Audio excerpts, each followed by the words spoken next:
नमस्कार, आपके साथ मैं हूं विशाल कालरा और खबरों का पंचनामा में आज हम पड़ताल करेंगे उस वायरल मैसेज की जिसका सरोकार सड़क पर सफर करने वाले हर शख्स से है। सोशल साइट्स पर वायरल एक मैसेज में दावा किया जा रहा है कि दिल्ली और उसके आसपास के इलाकों में वर्दी वाले लुटेरों का गैंग सक्रिय है। क्या है यह खबर और क्या यह मैसेज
वर्दी में कोई रोके तो सावधान हो जाएं, क्योंकि पुलिस की वर्दी में लुटेरों का गैंग सक्रिय है। ये लुटेरे पुलिस की वर्दी में होते हैं और लूटपाट करते हैं। अगर सुनसान इलाके में पुलिस की वर्दी में कोई आपको रोके तो पहले उनसे उनका आई कार्ड मांगें।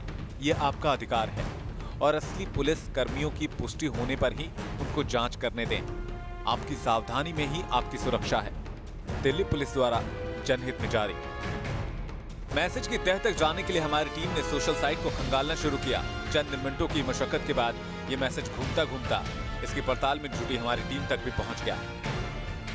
व्हाट्सएप की आदत हम सबको कुछ इस तरह पड़ी हुई है कि गाहे बगाहे हमारा हाथ हमारे फ़ोन पे जो आता है और फ़ोन में सबसे पहले हम व्हाट्सएप चेक करते हैं कि कहीं कोई मैसेज ना आया हो। और इसीलिए व्हाट्सएप एक बड़ा जरिया बना हुआ है किसी भी मैसेज को तेज़ी से सर्कुलेट करने का। दिखाती है आपको एक ऐसा ही मैसेज जो बहुत ही तेज़ी से फैल रहा है। देखिए, इस मैसेज में ये कहा गया है कि दिल्ली एनसीआर में अगर आपको पुलिस की वर्दी में कोई रोके तो सावधान हो जाएं, क्योंकि पुलिस की वर्दी में लुटेरों का गैंग सक्रिय है। ये लुटेरे पुलिस की वर्दी में होते हैं और लूटपाट करते हैं। इस मैसेज में ये भी लिखा गया है कि अगर सुनसान इलाके में पुलिस की वर्दी में लोग आपको रोकें तो पहले उनसे आप उनका आई कार्ड मांगें। ये आपका अधिकार है और असली पुलिस कर्मियों की पुष्टिकरण यानी कन्फर्मेशन होने के बाद ही आप उनको अपनी जाँच करने दें। सावधानी में ही सुरक्षा है, ये कहा गया है। और इस मैसेज को तेज़ी से फैलाने के लिए भी कहा गया है कि इस मैसेज को ज़्यादा से ज़्यादा फैलाएं।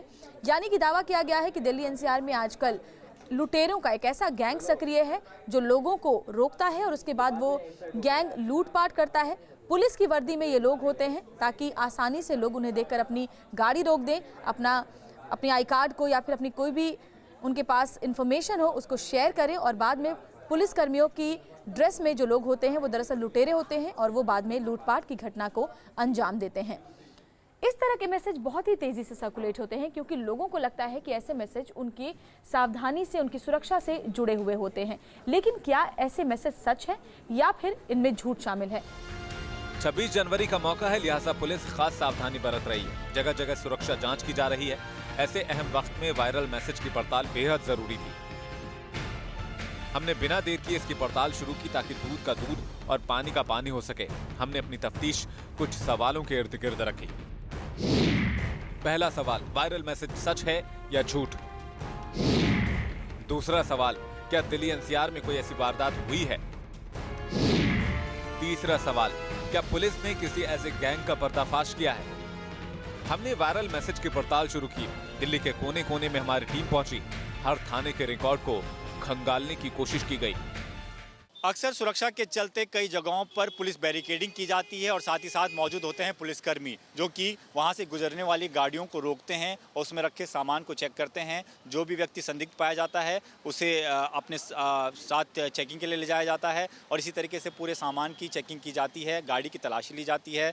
और ये ज़रूरी भी हो जाता है क्योंकि आमतौर पर अगर आम दिल्ली जैसे शहरों की बात करें तो हाई अलर्ट पर होती है, चाहे वो 26 जनवरी या 15 अगस्त जैसा मौका हो, और इसी के चलते जो है जगह जगहों पर बैरिकेडिंग की जाती है। पुलिसकर्मी मौजूद होते हैं, गाड़ी के कागजात चेक किए जाते हैं, एक एक सामान को चेक किया जाता है और इसी तरीके से सुरक्षा जो है वो कड़ी कर दी जाती है। तो ये तमाम तस्वीरें आपको दिखाते हैं। इसी तरीके से बैरिकेड लगे होते हैं, बैरिकेड के साथ साथ जो है वो सुरक्षाकर्मी भी मौजूद होते हैं हर इलाके में, उन इलाकों में खासतौर पर जो कि काफ़ी संवेदनशील माने जाते हैं।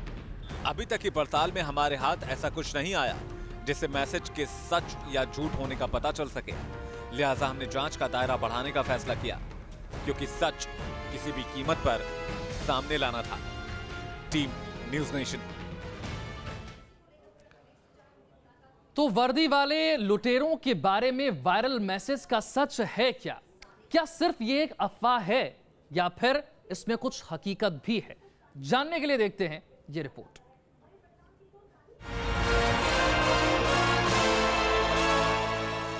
वर्दी वाले लुटेरे से जुड़े मैसेज की पड़ताल में न्यूज़ नेशन की कई टीमें लगी हुई थी। पड़ताल दिन रात जारी थी। हम जल्दी से जल्दी इसका सच सामने लाना चाहते थे, लेकिन कड़ी मशक्कत के बाद भी हमारे पास कोई पुख्ता जानकारी नहीं आई। हमारे हाथ खाली थे। इस बीच तफ्तीश में जुटी टीम को इस मैसेज के तार बाहरी दिल्ली से जुड़े होने का पता चला। हमारी टीम फौरन दिल्ली के उस इलाके में छानबीन के लिए पहुंची जहां ऐसी वारदात होने का दावा किया जा रहा था। हमारी टीम जब आउटर दिल्ली डीसीपी के दफ्तर पहुंची तो उसे गैंग से जुड़े आरोपियों की गिरफ्तारी के बारे में पता चला। हमारे हाथ उन गुनहगारों की तस्वीरें भी लगी जो खाकी की आड़ में लूटपाट करते थे। दरअसल पुलिस की गिरफ्त में खड़े ये वही आरोपी हैं जो दिल्ली में पुलिस की वर्दी में लूट की वारदातों को अंजाम दे रहे थे। पुलिस ने मुखबिर से मिली जानकारी के बाद इन्हें गिरफ्तार किया। इसी तरह के पुराने क्रिमिनल्स एक्टिव हैं, उनकी सर्वेलेंस की गई। काफ़ी सारी टीमें बनाई गई आउटर डिस्ट्रिक्ट की और पड़ोसी डिस्ट्रिक्ट यानी झज्जर डिस्ट्रिक्ट पुलिस से भी मदद ली गई इसमें, क्योंकि वहाँ भी कारजैकिंग के काफ़ी केस हुए थे। तो झज्जर पुलिस के साथ मिलके ऑपरेशन किया गया जिनमें 2 लड़के इनिशियली पकड़े गए। एक का नाम राहुल जिसकी उम्र 25-26 साल है, इसमें पहले भी 5 केस कारजैकिंग के हैं, और उसका एक साथी मोहित, ये दोनों झज्जर के रहने वाले हैं। इनको गिरफ्तार किया।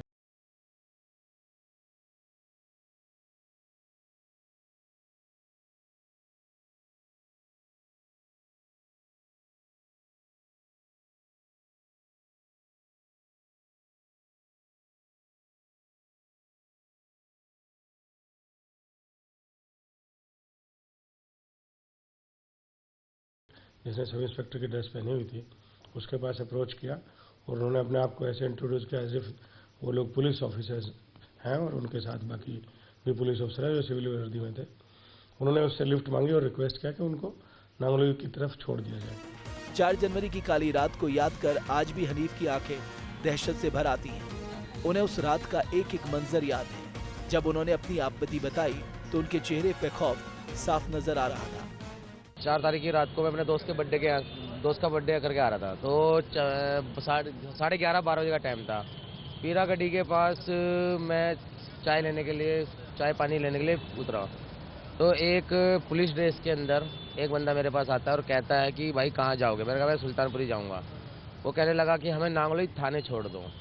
मैंने जनाब बैठ जाओ। एक वो और 3 उसके साथी थे जो मुजरिम बता रहा था अपने आप को कि मैं मुजरिम है, ये पेशी कराने नांगलोई थाने जाना है। वो मेरी गाड़ी में बैठ गए। 4 नंबर डिपो के पास उसने मेरे को पीछे ले लिया हथियार लगा के। उसके बाद वो मेरे को रोका, घेवरा कह के इसको मारेंगे। मैंने कहा भाई क्यों मारो? गाड़ी चाहिए गाड़ी ले जाओ, और पैसे ले जाओ, मेरे को छोड़ दो। तो उस तरह करते करते वो मेरे को लेके गए सोनीपत के से कुछ जस्ट पहले उन्होंने मेरे को हाथ पांव बांध के जंगलों में छोड़ दिया।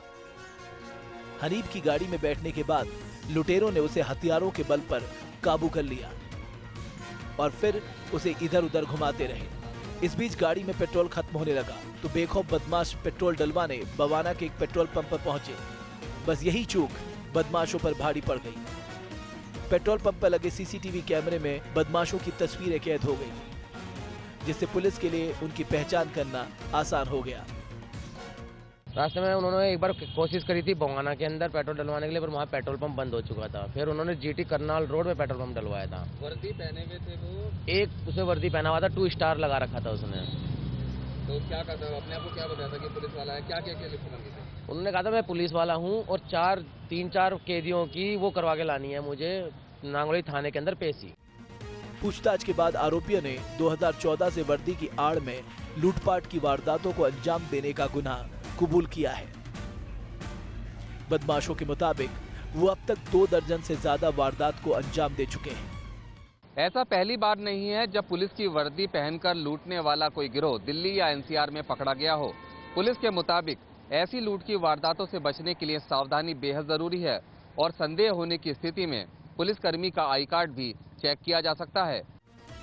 आरोपियों ने पुलिस को ये भी बताया कि वो सिर्फ रात के वक्त ही लूट की वारदात को अंजाम देते हैं, क्योंकि ऐसे वक्त में सुनसान रास्तों से होकर बच निकलना बेहद आसान होता है। अगर आप सड़क पर गाड़ी ड्राइव करते हैं तो आमतौर पर आपने कई बार सड़क पर लोगों को लिफ्ट मांगते हुए देखा होगा। कई बार आप लोगों को लिफ्ट दे देते हैं तो कई बार आप उन्हें मना भी कर देते हैं।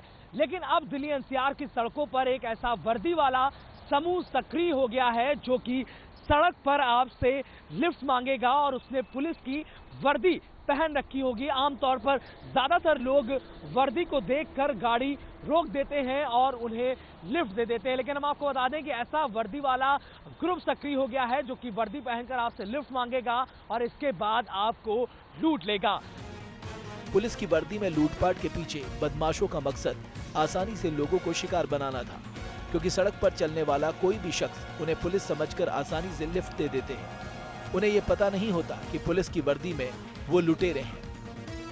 गैंग से जुड़े हुए लोग होते हैं और वो क्या करते हैं कि इसी तरीके से बैरिकेड के पास पुलिस की वर्दी में, पुलिस से मिलती जुलती वर्दी में खड़े होते हैं और आम लोगों को रोकते हैं। आम लोग इसलिए रुक जाते हैं, उनको लगता है कि वर्दी में जो हैं वो पुलिस वाले खड़े हैं और वो सुरक्षा के चलते अपनी ड्यूटी कर रहे हैं। लेकिन आमतौर पर होता ही है कि जो लुटेरे गैंग होते हैं वो इस तरीके से नकली वर्दी का फ़ायदा उठाकर लोगों को रोकते हैं और उनको रोकने के बाद उनको लूट कर वहाँ से भाग खड़े होते हैं।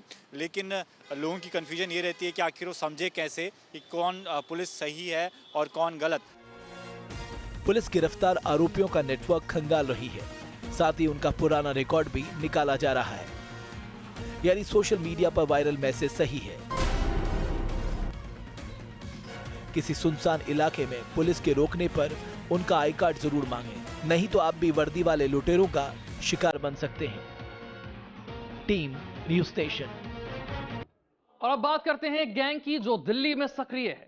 कौन सा है ये गैंग और क्या है इसके लूटपाट का तरीका, हमने इसकी पड़ताल करने की कोशिश की है।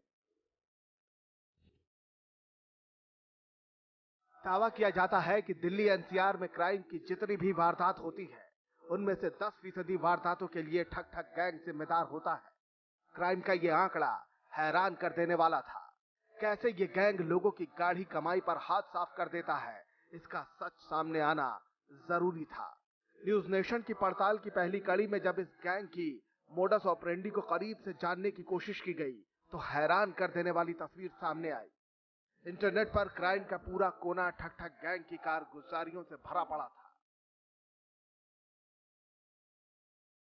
गूगल पे मैंने ठग ठग गैंग डाला और ऐसी कई सारी सर्च मेरे सामने आ गई फर्स्ट पेज पे, जिसमें आप देख सकते हैं कि किस्म किस्म के तरीकों को अख्तियार किया गया है इस बड़ी वारदात को अंजाम देने के लिए। अलग अलग शहरों से तमाम खबरें फ्रंट पेज पे मुझे मिली हैं, चाहे वो गोरखपुर हो, नई दिल्ली हो। हमें पता चला कि 23 दिसंबर को ठग ठग गैंग ने एक सर्राफा कारोबारी के साथ लूटपाट की। इस वारदात में 2 बदमाशों ने चनकपुरी के कारोबारी से 1-1 किलो सोने की 3 ईंट लूट ली। रचित गुप्ता नाम के सर्राफा कारोबारी दिल्ली से देहरादून जा रहे थे, लेकिन दिल्ली के पंखा रोड पर ठग ठग गैंग ने उन्हें अपने निशाने पर ले लिया। लोगों को लूटने वाला ठग ठग गैंग और उसकी ताजा वारदात दोनों हमारे सामने थी, लेकिन कई सवालों का जवाब मिलना बाकी था।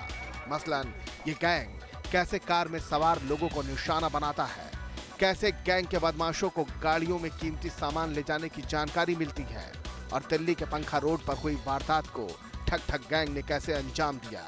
ये लोग रेड लाइट्स और ऐसी जो भीड़ भाड़ वाली जगह है वहाँ पे टारगेट देखते हैं, थोड़ी रेकी करते हैं कि किसी गाड़ी में बैग पीछे रखा हुआ है या पैरों के बीच में रखा हुआ है, उस गाड़ी का ये पीछा करते हैं, किसी न किसी तरीके से उसका ध्यान डाइवर्ट करने की कोशिश करते हैं, जैसे उसको ठक ठक कर दिया या पीछे से टायर पंचर कर दिया या फिर उसमें कुछ बोनेट पे डाल देते हैं, स्प्रे कर देते हैं। लोग बाग किसी न किसी तरीके से न चाहते हुए भी रुक जाते हैं और उसी का फ़ायदा ये लोग उठाते हैं। इनमें एक जुवेनाइल भी हमेशा ही रखते हैं। इस गैंग के थ्रू जो है हम बहुत सारी और जानकारियाँ हमें मिली हैं और इस वारदात में भी कुछ और लोग शामिल हैं जिनके लिए रेड्स चालू हैं, जल्दी हम उनको भी पकड़ लेंगे। हमारी पड़ताल में पुलिस ने साफ कहा कि गैंग के कुछ लोग अभी भी गिरफ्त से बाहर हैं और जब तक वो सलाखों के पीछे नहीं पहुंच जाते तब तक दिल्ली एनसीआर महफूज नहीं। तो न्यूज नेशन की पड़ताल में लोगों से लूटपाट की ठग ठग गैंग वाली थ्योरी भी सही साबित हुई। Team news nation.